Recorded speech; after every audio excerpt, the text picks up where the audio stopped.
Voilà, et afin de faire réagir notre invité Temat Le Gaïk, on revient sur l'ultime Conseil des ministres de l'année. Il s'est tenu ce matin. Le reportage est signé Emma Mathieu. C'est le dernier Conseil des ministres de l'année, l'occasion pour le président du pays de prendre du recul sur les 8 premiers mois d'exercice de son équipe gouvernementale. Quand on est président, c'est un peu comme quand on est papa dans une famille, on n'a pas d'enfant préféré. Non, chacun des ministres a ses qualités, chacun aussi a ses petits défauts.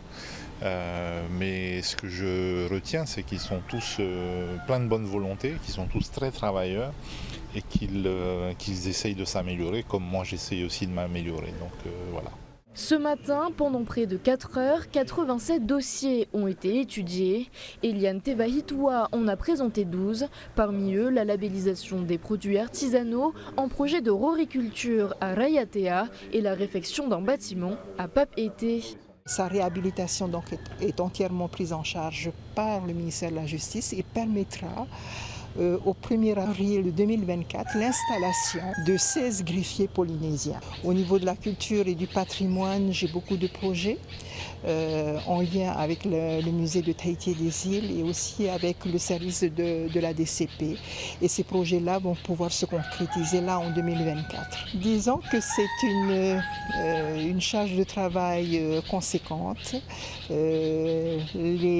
Les mois qui se sont écoulés n'ont pas été un long fleuve tranquille. Au programme également pour 2024, du côté du ministère de la fonction publique, de l'emploi et du travail, la réforme du service public et du système indemnitaire de l'administration. En attendant, Vanina Krola a annoncé l'allongement de 11 jours du congé paternité, mais uniquement pour le secteur public. C'est encore 11 de moins que dans l'Hexagone. On procède par étapes. L'idée étant non plus que ça ne fasse pas exploser le budget. Donc en même temps que ce congé de paternité, on a également limité le nombre de congés non pris indemnisables. Ça passe de combien? Ça passe de 60 jours à 25 jours. Ce dernier Conseil des ministres de 2023 s'est déroulé à la présidence, mais Moetai Broderson a réaffirmé sa volonté de le délocaliser toutes les 5 semaines. L'île de Rapa est la première sur la liste pour 2024.